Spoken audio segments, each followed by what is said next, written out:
Hi guys, welcome back to Style of Substance and welcome to today's chit chat video. I urge you to grab a cup of tea, a cup of coffee, a bottle of water. Let me grab mine, as I thought we could have a bit of sofa chat. And today's topic is one that's kind of been on my mind for a little while. So if you like the sound of that and you want to hear my thoughts as to what to do when you're considering a big change in life and some of the key life lessons I've learned in my 20s, then please keep watching. Now the first one of those is tragedy. So the world and life can be so happy and so full of joyous moments, but at the same time bad things do happen, and the thing with tragedy is it doesn't discriminate. And what I learned through watching people I'm really close to and also experiencing tragedy in my own life is that it doesn't matter whether you are rich, poor, the most popular person in school, the prettiest girl. It doesn't matter what background you come from, what you look like, what you have, what you've grown up with, what you haven't got. Tragedy can strike at any time. It's non-discriminatory. It doesn't pick sides. It literally just occurs. And I think once I realised that tragedy is a part of life, I think it helped me to put into perspective all of the small things that I whinge and moan about and all of the big things that I've been putting off for ages, because ultimately we don't know how long we've got on this earth. We don't know what our path is going to be, but what that thought process helped me to see is that anything that you think is particularly risky, or any dream that you've always had in your mind, or any wishes that you have blown out candles on, like, it's so important to just take the necessary steps to, you know, live a life that is authentic to you, because bad times will come, the end might come, and you might think, wow, there is a whole host of things that I could have done that would have, one, made my time on this earth a little bit happier, or a lot happier, and two, probably wouldn't have been that big a deal in the grand scheme of things when you think about all of the worst things that can happen. So that's the one lesson I've learned, which kind of led on to the second lesson, which was basically time waits for no man. And you always hear that. You kind of always think, oh, maybe I'll do it next year, or maybe I'll put this off until, you know, I'm more financially stable, or now is not the time, or I don't really have the skills to do something. But actually now is always the best time. I saw a quote somewhere one time that said, we are the youngest that we'll ever be right now. And therefore, I feel like we're the most fearless that we'll ever be. If you are considering risks or taking risks in life, I tend to find that the younger you are, the more open to being a bit of a risk taker you are. And I try to take that mentality with me as I get older and as I hopefully grow in wisdom, that being a risk taker is something that should always be, that I always want to be a part of my personality, because I feel like that's how I grow, that's how I remain creative, and that is how I see lasting and positive change in my life.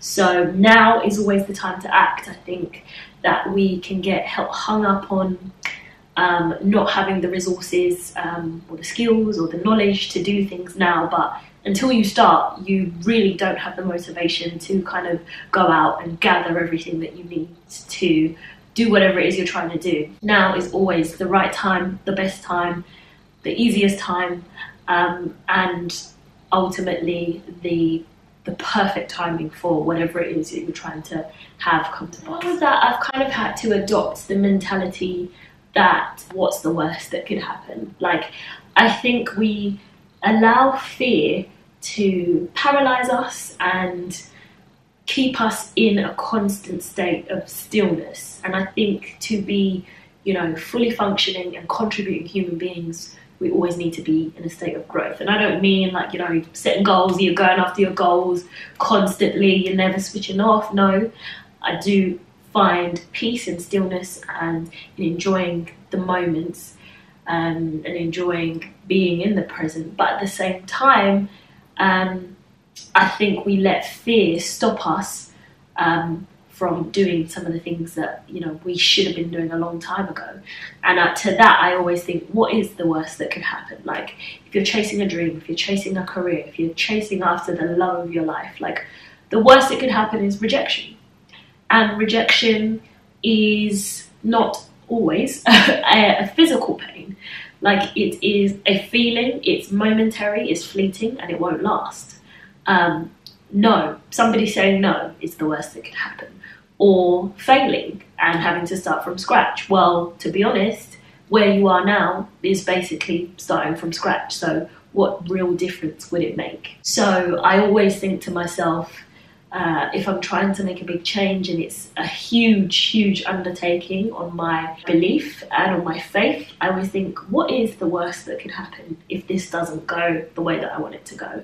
And 9 times out of 10, it's something completely insignificant that I would probably look back on in a few months or a year's time and say, you know, worse things about it. I guess the other thing that tends to motivate me when I'm considering really big change in life, or when I'm thinking about something new that I want to do, is what if it goes really well and I realise that I could have been experiencing this level of success or abundance that would come from it a long time ago. And I think that always really gets me into gear, that like gets me like going. It's like, I don't want to miss out on all the opportunities that I could have been capitalising on had I just started a little bit sooner.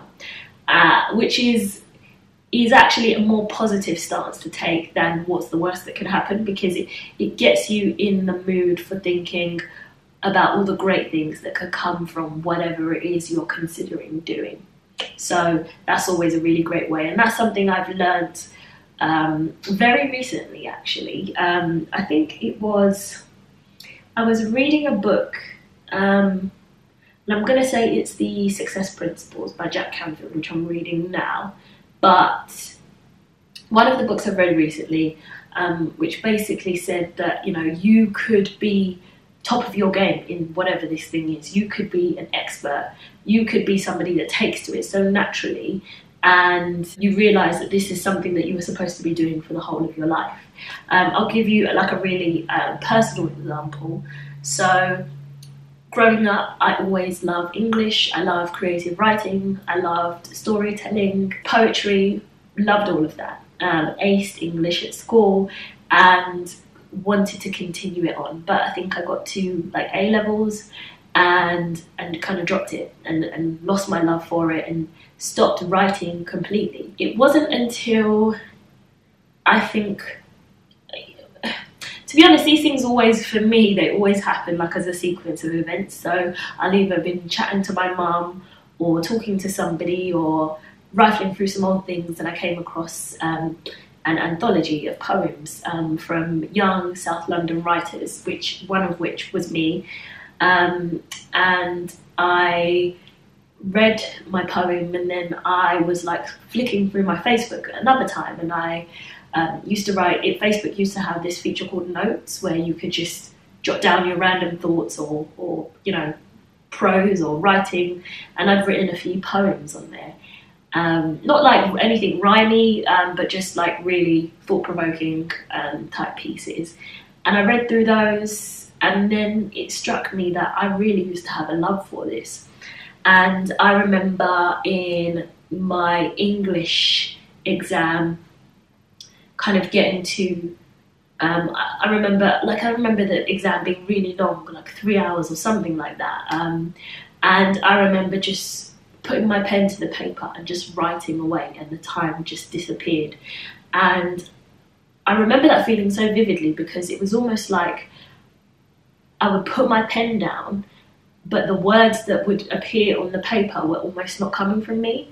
And it was definitely a moment of divine intervention. And I think when I write, I definitely feel the presence of God, because I have these words, I just put words together and sentences together, and I express feelings and emotions and describe things in detail that I could not even express in words verbally here to you guys. Like, I think when I write, it's like a whole new part of my subconscious mind basically pours out onto the paper, and it feels like somebody else has taken control of the pen and is writing stuff down, but this is all coming from my head, and I can't think of where I get the inspiration from or where it comes from. But basically, I've rambled on for like ages, but I wanted to make the point that when you are truly good at something,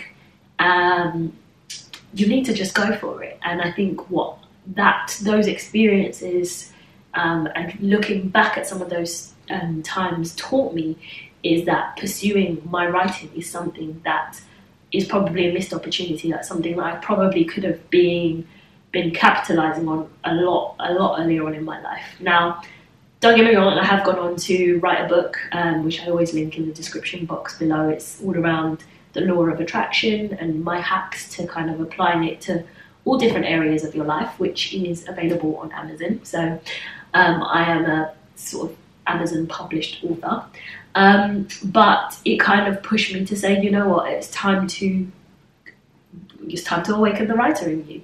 And as much as I don't believe it's ever too late, I also am a firm believer in the fact that you should probably start sooner rather than later. And then I think the final thing about making a change in your life is really around what people think. And I think one of the things that stunts us or stops us from going for it completely with new things, and one of the biggest lessons I've learned in life, is to ignore what other people think. And what other people think of you and what you're doing is absolutely none of your business.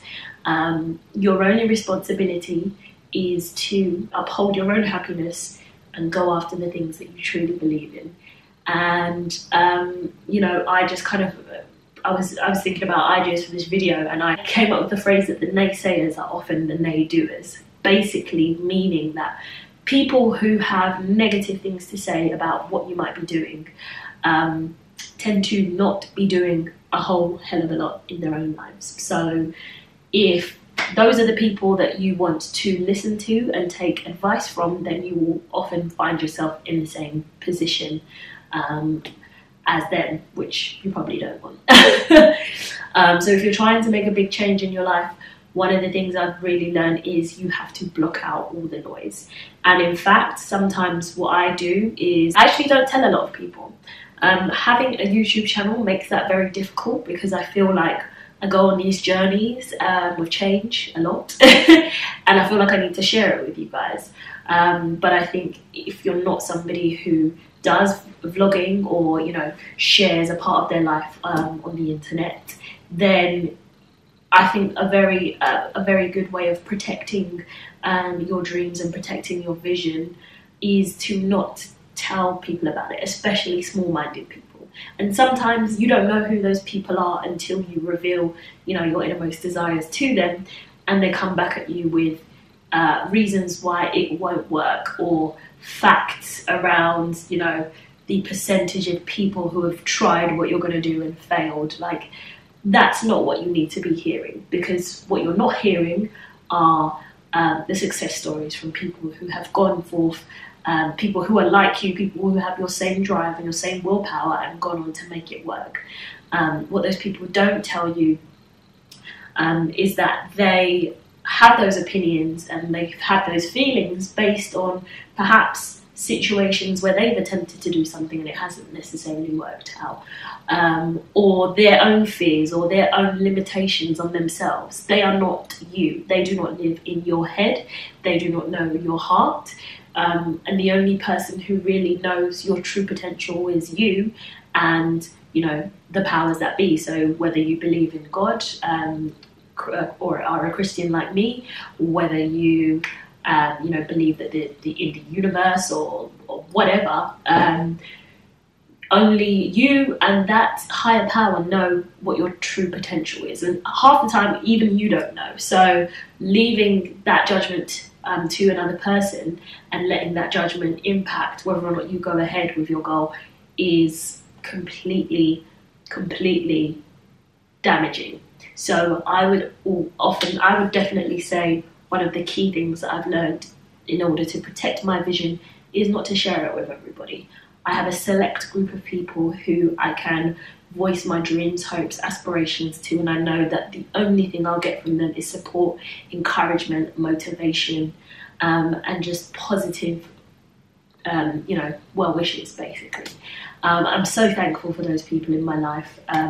They know who they are. They probably watch these videos, but I probably also talk to them on a deeper level on a very regular basis, because I'm literally always running off and doing something new. So yeah, I think those are the biggest lessons I've learned in life. I think if you are considering a change, which I absolutely am at the moment, and you will see a vlog or a vlog series on it very soon, then I think that these are things that you should definitely take into account. Let me know what you guys are considering as your big change for the second half of 2018. Unbelievably, it's July already, and I feel like I've come such a long way in terms of personal growth, but I feel like there is so much more that's going to happen this year. I don't know what, but I feel like a real shift, seismic shift is coming, and I hope the same is true for you guys. So yeah, I think I've spoken enough now. I urge you to subscribe to figure out what the hell I'm talking about, what journey it is I'm going to be going on. Make sure you turn on post notifications so you can see whenever I upload, which will be a lot more frequently. And I will see you guys in my next video. Bye.